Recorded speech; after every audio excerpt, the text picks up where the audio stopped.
Good morning, everyone. So, we are the Group 2, and our assigned topic is about the roles of the internet and the World Wide Web in education. So, in many ways, it is difficult to discuss any aspect of contemporary society without considering the internet.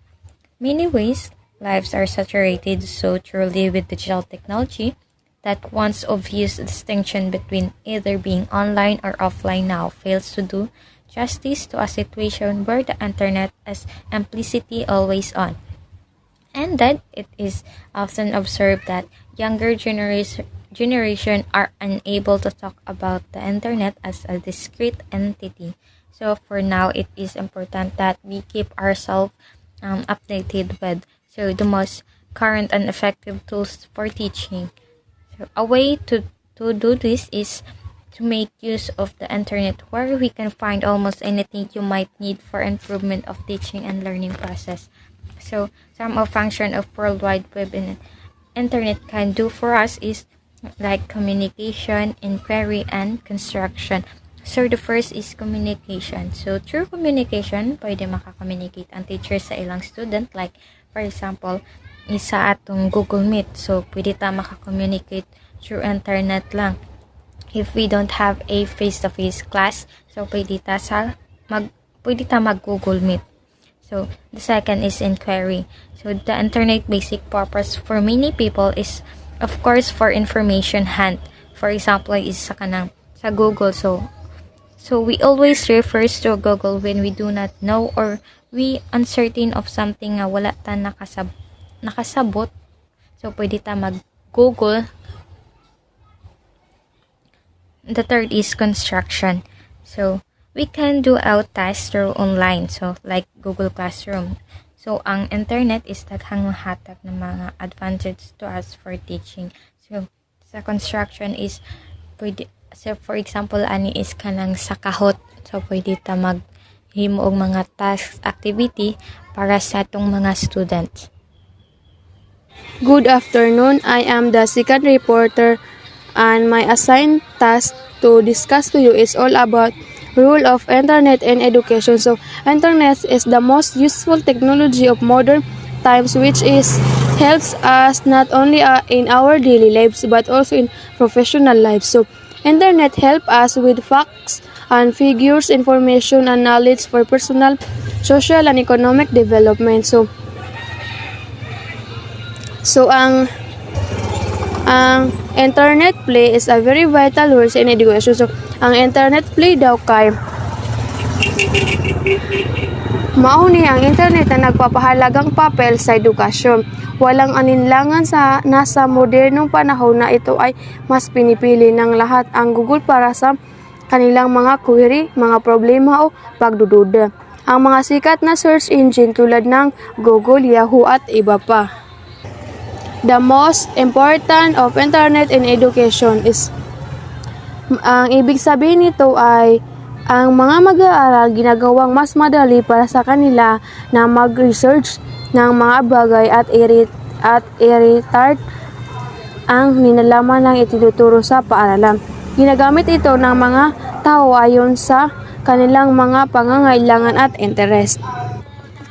So there are many benefits of the internet in the field of education. Some of these are ang number one kay cost-effective and affordable education. So one of the largest barrier to education is high cost. So, ang isa sa mga pinakamalaking hadlang sa edukasyon ay ang mataas na gastos.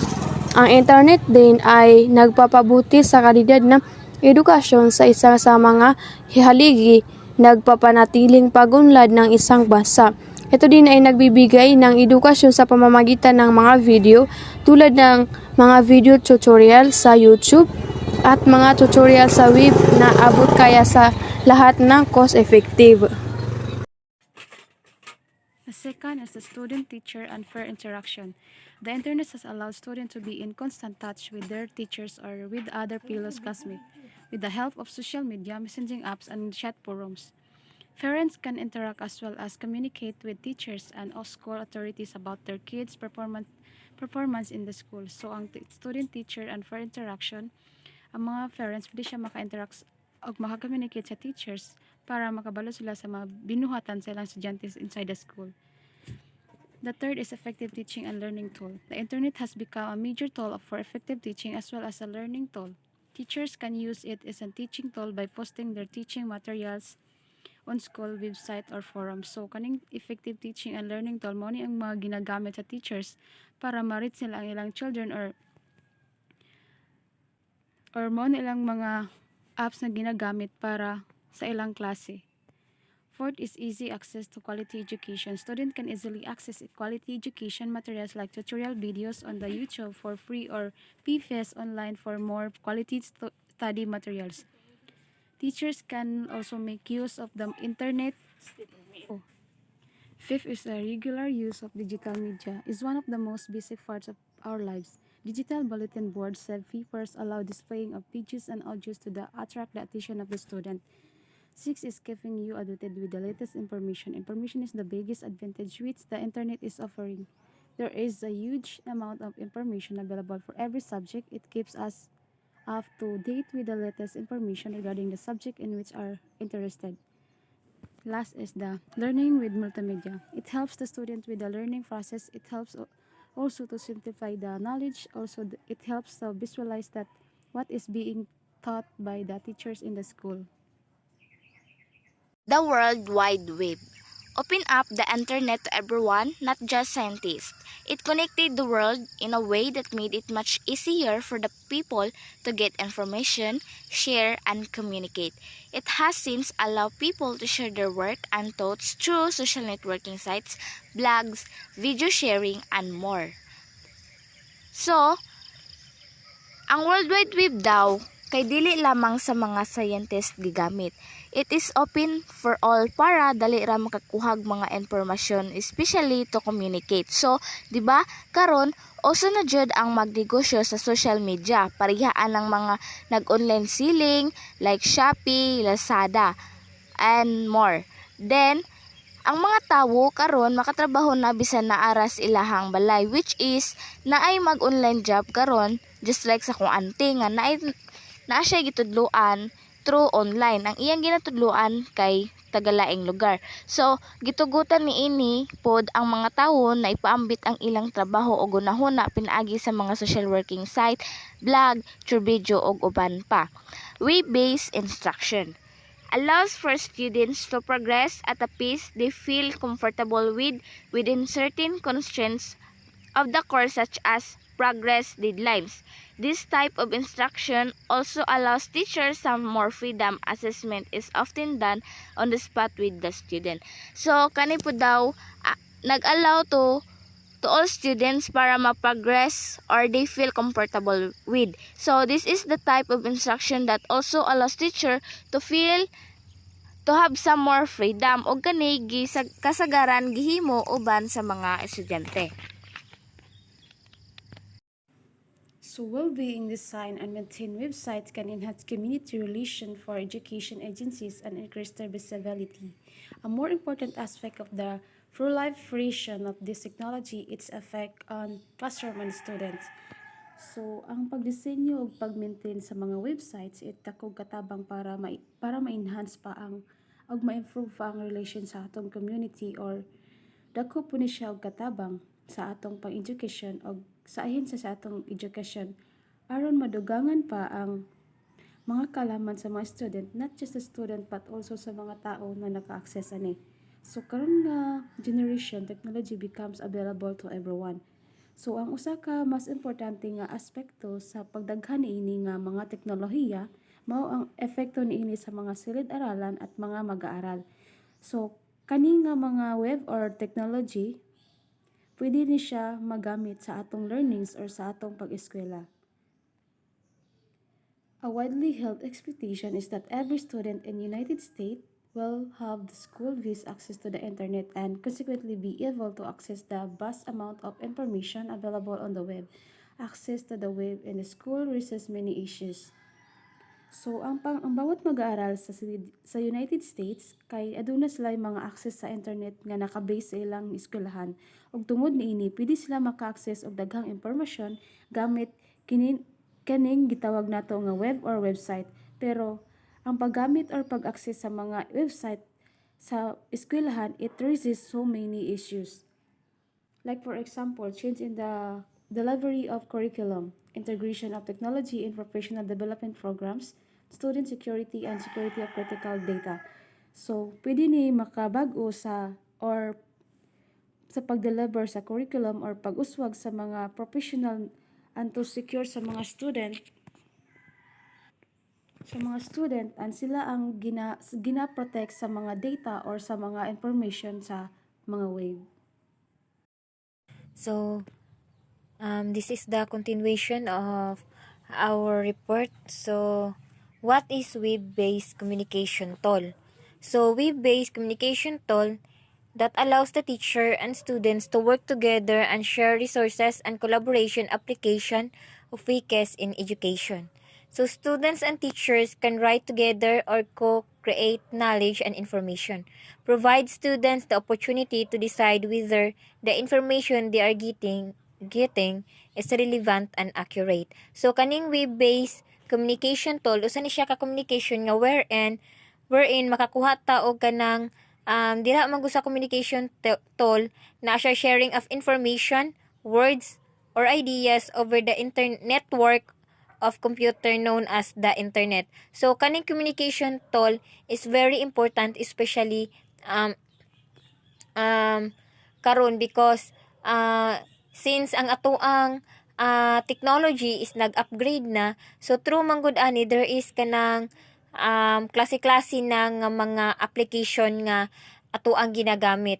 So, one of that is ang email. So, one example of web-based communication tool is ang email. Sama sa ko ang giingon. Because ang email manggod dira, makashare ka og information, di ba? Kung for an example sa eskwelahan na kay gusto i-share sa imuhang classmate, so through Gmail na lang through email na lang nimo ang imuhang information nga gusto nimong ihatod sa iyaha. So also pod kani siya ginagamit, and also one pod nga example ani is like ang Edmodo. So we all know nga ang Edmodo is ginagamit na siya sa teacher para nga there is work together between sa students. Kay through Edmodo manggod, so palitan ang teacher is naghatag siya og assignment. So iyang gigamit nga application is Edmodo. So through Edmodo makita nimo dira kung unsay gipa-assignment sa imuhang teacher. So there is kanang collaboration happen bisan tuod og internet lang siya, diha lang siya nga application gigamit through internet. So mao na siya ginagamit especially sa ato ang education nga technology na ang ginagamit pagpadagan sa ato ang way karon, no, especially nga we are facing pandemic. So muna nga ang web-based communication tool is very important kay dali na lang mapatransfer ang information nga imuhang gusto nga ipahatod. So that's why kanang dili na pud ka kanang dili na pud ka kana bitang makuanan og kanang kwarta, dili na ka magasto-gasto ba, dili na ka magasto because true na lang true na lang sa application nga gusto nimo nga i-send kung asa nimo gusto. For an example kanang email, and also pod kanang online webinars is one example of communication tool, especially kanang nay mga trabaho nga gusto mag-webinar, especially sa eskwelahan natay online webinars, so diha na lang ta magamit, no. And also pod kanang mga Zoom, isa po na siya nga example sa communication tool nga tong gigamit. And also kanaang kaning sa tawag ani Google Meet, mo po na ato ang gigamit karon nga app. Kabalo ko nga kita tanan kabalo na unsay Edmodo, unsay email nga ato ang gigamit, unsa pud na ang kanaang Meet nga ato ang gigamit para nga maka-communicate ta between the teachers and the students. And also dira man gud sa Google Meet, so there is an interaction between bisan tuod kanang through internet lang ato ang gigamit, no. Bisan dili man ta mag face to face, but through Google Meet makagamit gihapon ta, there is interaction gihapon nga mahitabo kay makita man gihapon ta sa magkita-nay man gihapon ta bisan dili sa physical na ta magkita. Through ang Google Meet manggod is kanang gamit kayo siya kay especially kung ang teacher is mag-discuss, so gusto siya nga mag-share og kanang mag-share siya sa iyahang gi-discuss, so makit-an ra gyapon sa iyahang mga estudyante ang iyahang ikuan, so makakuha ra gyapon tag information or mga knowledge na ra gyapon tay makuha. And also kung gusto ta nga question and answer portion, maka-write gyapon ta kay naman to new messages bitaw kung gusto nimo i-type, so maka-answer naay kanang question and answer portion mga ra gyapon nga mahitabo. So sama ra gyapon siya sa ang Edmodo, pero through typing lang siya, pag writing lang ang imuhang gamit, through ani man gud pwede ka ang sa Google Meet kay makatabi jud ka kung gusto nimo itabi. Ang sa Edmodo kay dili lang siya pwede nga kanang kuan, there is a difference lang ana nilang duha. So muna nga ang wave-based communication tool mo na siya nga ginagamitan na siya og ang kaning wave-based communication is happens over the internet. So mauna siya ang wave-based communication tool. So kabalo ko nga kana nga mga app nga akong gi-mention is kabalo na ta because mao man na ang kanang basic nga ato ang gigamit diri, especially sa ato ang pag-eskwela no, sa ato ang education mo na to ang gigamit nga mga apps. So thank you. Web page creation. Teachers can create their web pages and websites for their class. Its advantage are first, great way to communicate with their students. So, easy na pa kaayo para sa teacher nga mo communicate siya sa iyang estudyante. Just like for example, mo hatag ba siya ron og quiz or mo hatag siya og mga announcements or updates nga related ra pod sa ilahang lessons or sa ilahang klase. Second, keep the students informed in any updates. So, ang estudyante is always siya maka-update kung unsa ang mga announcement gikan sa teachers or mga quizzes, exams sa teachers nga gihatag sa ilaha. Third, keep the parents in a loop. So, ang parents is up to date pod siya kung unsa ang nahitabo sa iyang estudyante or sa iyang anak sa eskwelahan or kumusta na iyang grades, okay pa ba or dili na. Then improve social interaction and communication. So then use learning tools and grades level, and the last one is the communicating tool to parents. A typical website for a class include the following components. Course description. This includes the learning objectives, learning goals, including class schedule. Announcement. Event. This is where you can communicate anything. Material. This could be any material that is related to your subject matter. Contact information. This can be ways on how the student or parents contact the teacher. Teacher link. This link will give all the information about teachers. It includes the academic professional background.